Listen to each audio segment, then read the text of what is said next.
De plus en plus d'indicateurs économiques montrent que les résultats économiques de la Chine ont été meilleurs que prévu tout au long de 2020. L'investissement total du pays a augmenté de 2,9% l'an dernier avec une croissance constante dans des domaines clés comme les infrastructures, la fabrication et l'immobilier. La production d'électricité industrielle a augmenté de 2,7% avec une nouvelle augmentation de l'énergie propre. L'indice PMI manufacturier et les indices d'activité des entreprises non manufacturières demeurent à des niveaux élevés, ce qui indique également de bonnes perspectives.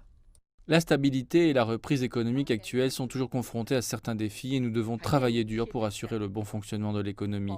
Certaines micro, petites et moyennes entreprises, ainsi que des entreprises industrielles et commerciales individuelles, sont encore confrontées à de nombreuses difficultés dans leur production et leurs opérations. La reprise de la demande du marché est sous certaines contraintes et la situation économique mondiale est assez incertaine.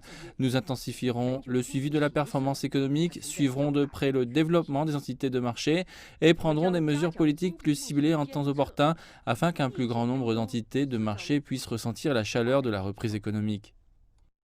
Les autorités estiment que la Chine peut consolider sa croissance économique en 2021 grâce à la capacité et aux conditions qu'elle a acquises grâce à des tests de résistance intensifs depuis sa première flambée de coronavirus. Cela comprend des politiques monétaires faciles pour soutenir la reprise économique, de nouvelles industries et de nouvelles formes d'affaires, pour stimuler un développement de haute qualité, des réformes structurelles du côté de l'offre pour dynamiser les entités du marché et des garanties pour maintenir les moyens de subsistance des populations. Mais s'agit-il d'un virage brusque dans les politiques macro prochaines ? Nous aurons une bonne emprise sur le rythme, l'intensité et l'efficacité des politiques macroéconomiques afin de nous assurer que la reprise économique reste stable et d'éviter un précipice politique. Toutefois, il convient de noter que certaines politiques temporaires ne peuvent pas fonctionner comme des solutions à long terme.